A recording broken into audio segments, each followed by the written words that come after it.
ನಿನ್ನೆ ಬೆಳಗಾವಿಯಲ್ಲಿ ನಡೆದಿದ್ದ ಸಮಾವೇಶದಲ್ಲಿ ಎಐಸಿಸಿ ಅಧ್ಯಕ್ಷ ಮಲ್ಲಿಕಾರ್ಜುನ್ ಖರ್ಗೆ ತ್ಯಾಗದ ಮಾತನಾಡಿದ್ರು. ಸಮಾಜದಲ್ಲೂ ತ್ಯಾಗ ಮನೋಭಾವ ಕಡಿಮೆಯಾಗಿದೆ ಎಂದಿದ್ರು. ಈ ಬಗ್ಗೆ ತುಮಕೂರಿನಲ್ಲಿ ಮಾತನಾಡಿದ ಗೃಹ ಸಚಿವ ಪರಮೇಶ್ವರ್, ಖರ್ಗೆ ಹೇಳಿದ್ದು ನನಗೆ ಅರ್ಥವಾಗಿಲ್ಲ ಅಂದಿದ್ದಾರೆ. ನಕಲಿ ಫೋನ್ ಪೇ ಬಳಸಿ ವ್ಯಾಪಾರಿಗಳಿಗೆ ವಂಚಿಸ್ತಾ ಇದ್ದ ಯುವಕನನ್ನ ಬಂಧಿಸಿರುವ ಘಟನೆ ಯಾದಗಿರಿ ಶಹಾಪುರ ತಾಲೂಕಿನಲ್ಲಿ ನಡೆದಿದೆ.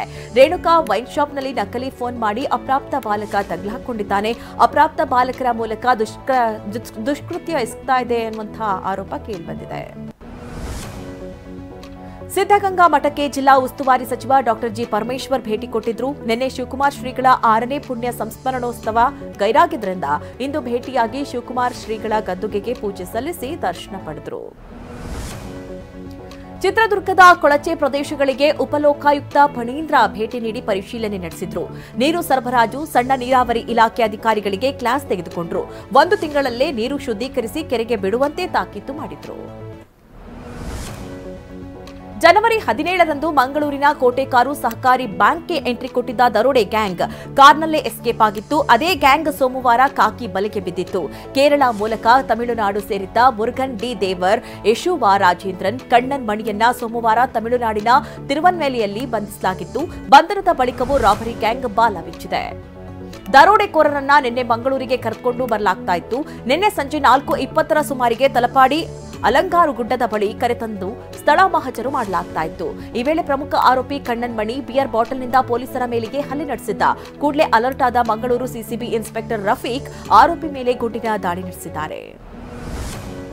ಬೀದರ್ನಲ್ಲಿ ಎಟಿಎಂ ಹಣ ದರೋಡೆಯಾಗಿ 6 ದಿನಗಳೇ ಉರುಳು ಹೋಯಿತು. ಆದರೆ ಆರೋಪಿಗಳ ಬಂಧನವಾಗಿಲ್ಲ. ಇದರ ನಡುವೆ ಬಿಹಾರ ಮತ್ತು ಜಾರ್ಖಂಡ್ನಲ್ಲಿ ರಾಜ್ಯದ ಪೊಲೀಸರು ಬೀಡು ಬಿಟ್ಟಿದ್ದು ಆರೋಪಿಗಳಿಗೆ ಹುಡುಕ್ತಾ ಇದ್ದಾರೆ. ಪೊಲೀಸರು ಮೈಸೂರಿನಲ್ಲಿ ಹಾಡಹಗಲೇ ದರೋಡೆ ನಡೆಸಿದ್ದ ಡಕಾಯಿತರ ಸುಳಿವು ಪತ್ತೆ ಹಚ್ಚಿದ್ದಾರೆ. ಖದೀಮರು ಟ್ರಾವೆಲ್ಸ್ನಲ್ಲಿ ಕಾರು ಬಾಡಿಗೆಗೆ ಪಡೆದು ಕೃತ್ಯ ಎಸಗಿದ್ದಾರೆ. ಬಾಡಿಗೆಗೂ ನಕಲಿ ದಾಖಲೆ ಕೊಟ್ಟಿರೋದು ಗೊತ್ತಾಗಿದೆ. ಹೀಗಾಗಿ ಪೊಲೀಸರು ಕೇರಳದಲ್ಲೇ ಬೀಡು ಬಿಟ್ಟಿದ್ದಾರೆ. ಪರಿಶಿಷ್ಟರಿಗೆ ಸ್ಮಶಾನ ನೀಡುವಂತೆ ಆಗ್ರಹಿಸಿ ತುಮಕೂರು ತಾಲೂಕಿನ ಗುಳೂರು ಗ್ರಾಮದಲ್ಲಿ ಅರೆಬೆತ್ತಲೆ ಜಾಥಾ ನಡೆಸಿದ್ರು. ಸ್ಮಶಾನಕ್ಕಾಗಿ ಮೀಸಲಿಟ್ಟ ಜಾಗವನ್ನ ಪ್ರಭಾವಿ ವ್ಯಕ್ತಿ ಒತ್ತುವರಿ ಮಾಡಿಕೊಂಡು ತಂತಿ ಬೇಲಿ ಹಾಕಿದ್ದಾನೆ ಅಂತ ದಲಿತ ಸೇನೆ ಕಾರ್ಯಕರ್ತರು ಆಕ್ರೋಶ ವ್ಯಕ್ತಪಡಿಸಿದ್ದಾರೆ. ದಾವಣಗೆರೆಯಲ್ಲಿ ಸಂಚಾರಿ ಉಲ್ಲಂಘನೆ ಮಾಡಿರುವ ವಾಹನ ಸವಾರರು 10 ಕೋಟಿ ರೂಪಾಯಿ ದಂಡ ಬಾಕಿ ಉಳಿಸಿಕೊಂಡಿದ್ದಾರೆ. ವಾಹನ ಸವಾರರು ದಂಡ ಕಟ್ಟದೇ ಇದ್ದಿದ್ದರಿಂದ ಸ್ವತಃ ಎಸ್ಪಿ ಉಮಾ ಪ್ರಶಾಂತ್ ರಸ್ತೆಗಿಳಿದು ಒಂದೇ ದಿನ 800 ಪ್ರಕರಣಗಳಿಂದ 4.5 ಲಕ್ಷ ದಂಡ ವಸೂಲಿ ಮಾಡಿದ್ದಾರೆ. ಜಮ್ಮು ಕಾಶ್ಮೀರದ ರಜೌರಿಯಲ್ಲಿ ನಿಗೂಢ ಕಾಯಿಲೆಗೆ ಬರೋಬ್ಬರಿ 17 ಮಂದಿ ಸಾವನ್ನಪ್ಪಿದ್ದಾರೆ.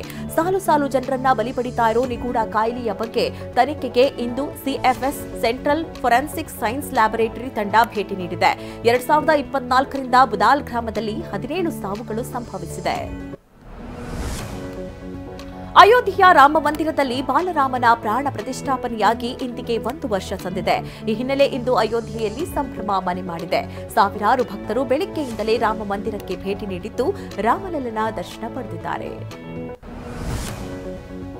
ರೇಣುಕಾಸ್ವಾಮಿ ಕೊಲೆ ಕೇಸ್ನಲ್ಲಿ ಜೈಲಿನಿಂದ ಹೊರಬಂದ ಬಳಿಕ ಪವಿತ್ರ ಗೌಡ ಮೊದಲ ಸಲ ಇನ್ಸ್ಟಾಗ್ರಾಂನಲ್ಲಿ ಸ್ಟೋರಿ ಹಾಕಿದ್ದಾರೆ. ತಮ್ಮ ರೆಡ್ ಕಾರ್ಪೆಟ್ ಸ್ಟುಡಿಯೋ ರೀಲಾಂಚ್ ಬಗ್ಗೆ ಪೋಸ್ಟ್ ಹಂಚಿಕೊಂಡಿದ್ದಾರೆ. ಬೆಂಗಳೂರಿನ ಆರ್ಆರ್ ನಗರದಲ್ಲಿ ಪವಿತ್ರ ಗೌಡ ಒಡೆತನದ ಸ್ಟುಡಿಯೋ ಇದೆ. ಅಮೆರಿಕಾದಲ್ಲಿ ಶಸ್ತ್ರಚಿಕಿತ್ಸೆ ಮುಗಿಸಿ ಬೆಂಗಳೂರಿಗೆ ಬರುತ್ತಾ ಇರೋ ಶಿವಣ್ಣ ಸ್ವಾಗತಕ್ಕೆ ಫ್ಯಾನ್ಸ್ ಸಕಲ ಸಿದ್ಧತೆ ಮಾಡಿಕೊಂಡಿದ್ದಾರೆ.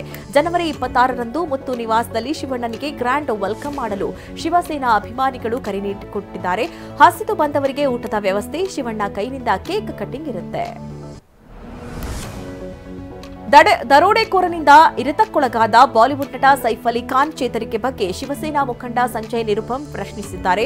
ಸೈಫ್ ಬೆನ್ನಿನಲ್ಲಿ 2.5 ಇಂಚಿನ ಚೂರಿ ಇದೆ ಅಂತ ವೈದ್ಯರು ಹೇಳಿದ್ರು. ಸತತ 6 ತಾಸು ಶಸ್ತ್ರಚಿಕಿತ್ಸೆ ನಡೆಯಿತು.